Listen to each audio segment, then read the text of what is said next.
Baik, kita beralih ke Instagram dari akun Fulana 21 ya, Fulana 21. Saya baca pakai bahasa Indonesia saja sebab kalau saya baca 21 nanti yang terbayang lain gitu ya. Assalamualaikum Ustaz. Waalaikumsalam warahmatullahi wabarakatuh. Semoga Ustaz keluarga selalu dalam lindungan Allah Subhanahu wa taala. Semoga Allah juga melindungi Anda lebih baik daripada apa yang Anda doakan kepada saya. Dan mohon doakan saya beserta anak-anak agar menjadi wanita-wanita yang salehah istiqamah di jalan Allah. Amin insyaallah. Semoga Allah kabulkan. Ustaz, sampai detik ini suami masih suka berjudi dan menumpuk hutang. Wa niyatubillah. Dalam situasi seperti ini, jika saya terus mempertahankan rumah tangga yang seperti ini, apakah ada peluang surga untuk saya?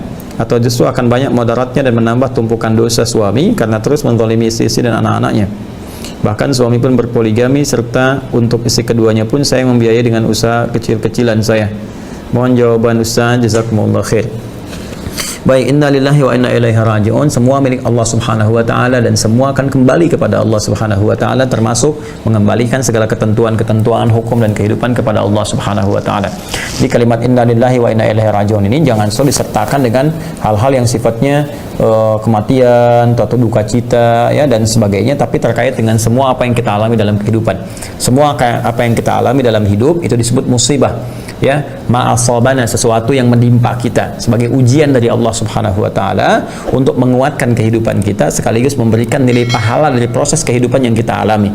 Itu ada di Quran surah ke-2 Al-Baqarah di ayat 155, 156, 157 ya. Allah menyampaikan wala nabluwannakum bisyai'in minal khauf wal ju' wa naqsin minal amwal wal anfus wath thamarat wa basyiris sabirin. Ya, kemudian di ayat yang 156-nya alladzina idza asabathum musibah qalu inna lillahi wa inna ilaihi raji'un. Jaminannya ayat 157-nya ulaika alaihim salawatu min rabbihim wa rahmah wa ulaika humul muhtadun. Baik teman-teman sekalian, kata Allah, aku akan uji, semua manusia yang hidup akan diuji dengan beragam ujian kehidupan. Rasa khawatir, gitu kan, rasa takut, kemudian rasa lapar, persoalan di kehidupan rumah tangganya, dari mulai sakit sampai kehilangan jiwa, ujian pekerjaan, sampai ada hasil kerja keras yang dibawa oleh orang lain. Nah, kunci untuk menghadapi itu semua bersabar. Wa basyiris sabirin.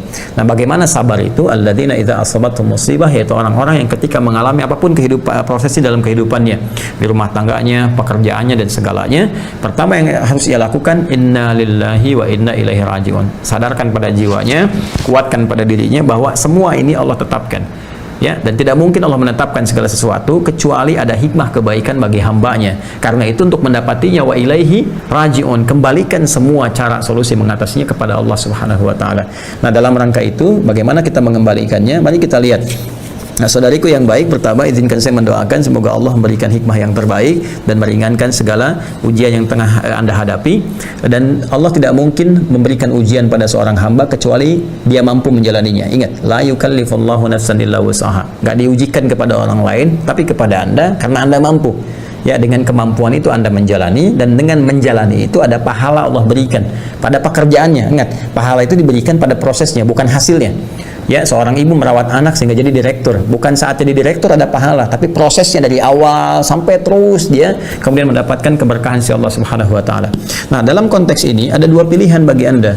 Pilihan pertama, Anda bisa melihat karena Anda yang mengalami di sini, kan? Jika apa yang Anda alami di rumah tangga ini tidak membuat Anda terhambat untuk beribadah, mendekat kepada Allah Subhanahu wa taala, dan Anda ingin menjadikan ini sebagai lahan dakwah dalam kehidupan Anda. Ya, misalnya salat Anda tidak terganggu di sini, ya Anda bisa baca Al-Qur'an, Anda masih bisa mengikuti ta'lim. Lalu Anda ingin merubah tipikal suami, mungkin dititipkan kepada Anda oleh Allah Subhanahu wa taala supaya Anda memberikan pengaruh-pengaruh baik dalam kehidupannya. Anda bisa mendoakannya dengan lebih dekat, ya Anda bisa memberikan nasihat dengan cara-cara yang lembut. Anda bisa berdoa kepada Allah Subhanahu wa taala dengan mengatakan misalnya, Allah, aku bersyukur Engkau titipkan suamiku kepadaku dengan kondisi yang seperti ini supaya aku bisa banyak berdoa, banyak bermohon. Ya Allah, ringankan hisabku di hari kiamat. Ya Allah, ringankan bebanku untuk saat ini, berikan aku kemampuan untuk mendakwahinya seperti sebagaimana Engkau telah titipkan kepadaku. Jadikan ia orang baik, ya Allah, kuatkan aku untuk bisa mendakwahinya. Ya, boleh jadi dengan titipan itu pahala terus diberikan. Nah, itu kumpulan-kumpulan yang ingin Allah berikan kepada Anda. Ya, sepanjang ya suami Anda dalam pergaulannya tidak menghambat Anda untuk ibadah, ya, dan tidak memberikan dampak cedera, misalnya menyakiti dia atau berbuat zalim dengan kekerasan fisik dan sebagainya yang mengakibatkan Anda bisa terganggu secara fisik atau psikis atau bahkan kemampuan untuk beramal saleh. Jika Anda ingin pertahankan dan Anda merasa kuat dengan itu, ya, ada kekuatan seperti Asia berdakwah kepada Firaun misalnya sampai titik puncaknya, ya, dan saya yakin suami Anda bukan Firaun, kan? Pasti ada titik untuk kembali kepada dia untuk tersadari. Maka silahkan sampai Anda merasa itu puncaknya. Ya, artinya apa? Anda telah berdoa, Anda telah mensupport misalnya dengan cara yang baik, ya, menunjukkan kepada jalan-jalan kebaikan, kemudian mengarahkan dengan nasihat-nasihat yang baik melalui orang-orang lain misalnya atau sekitarannya. Boleh Anda lakukan. Ya, dan salah satu cara yang terbaiknya bisa Anda amalkan Quran surah keempat An-Nisa di ayat 35. Ya, Quran surah keempat An-Nisa ayat 35, paling kiri di pertengahan di mushaf standar. Wa in khiftum syiqaqa bainihima fab'athu hakaman min ahli wa hakaman min ahliha.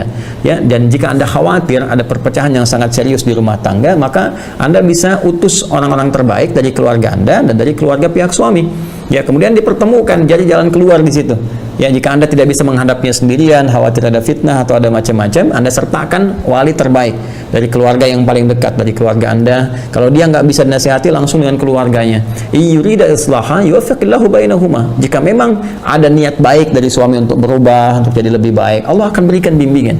Tapi kalau dari sini kelihatan tidak ada perubahan misalnya, atau cenderung menzalimi Anda, mengerasi Anda, atau bahkan menghambat Anda untuk ibadah dan memberikan beban lebih daripada apa yang seharusnya Anda lakukan, ya kan ini diminta untuk membiayai dan sebagainya. Kalau itu permintaan dari si suami menuntut Anda bekerja, maka di sini Anda menjadi objek gitu kan, kekerasan dalam rumah tangga dalam konteks ini. Nah, jika itu tidak berhenti, tetap berlanjut, maka ini bisa menjadi jalan untuk menempuh pada aspek yang kedua, yaitu menuju gugatan untuk misalnya mengajukan pelajaran, ya, pelajaran yang paling tingkat tertinggi dalam kehidupan berumah tangga, yaitu mengajukan perpisahan. Dalam arti di sini dari pihak istri kepada suami, ini bisa diajukan permohonan dia menalak atau khulu. Kalau dia misalnya tetap bertahan, tidak mau tapi tetap menzalimi Anda, menghambat Anda untuk ibadah, mencegah salat, mencegah macam-macam, ada yang disebut dengan khulu namanya. Khulu, permohonan kepada hakim untuk memisahkan. Ya, ini bagian yang terakhir. Ya, ini bagian yang terakhir dari perjuangan, itu pun kalau setidaknya ada indikasi-indikasi membahayakan terhadap Anda atau terhadap keimanan Anda. Tapi sepanjang itu tidak ada misalnya, dan Anda masih punya kekuatan untuk mendakwahi, punya semangat untuk merubah dan menerima ini sebagai ujian dari Allah, sebagai titipan sampai saya wafat, mungkin ini tugas bagi saya untuk memperbaiki. Ya, tapi lihat tadi dampaknya tadi. Kalau dampaknya memang tidak ada perubahan tapi cenderung menyakiti, membuat Anda misalnya lebih jauh dari Allah dan sebagainya, maka itu pun tanda yang diberikan oleh Allah. Boleh jadi tugas Anda sampai di situ, tapi indikasinya tadi kumpulkan lagi orang-orang keluarga terdekat, ya, dari pihak Anda, dari pihak suami, supaya tidak ada fitnah bagi Anda di kemudian hari. Ya, ada tuduhan, oh pantas dituduh nanti karena Anda itu pengen begini, Anda kena pengaruh begini, dan tidak ada yang membela Anda pada saat itu. Itulah indahnya Islam. Jadi selalu menyertakan solusi dengan komprehensif, ya. Dan sekali lagi, semoga Allah memudahkan jalan ikhtiar Anda dan beristikharah, ya, tahajud malam, minta kepada Allah petunjuk dan kekuatan sehingga ditunjukkan jalan-jalan yang terbaik.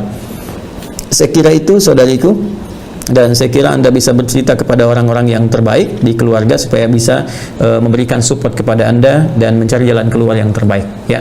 Wallahu taala alam bis-shawab.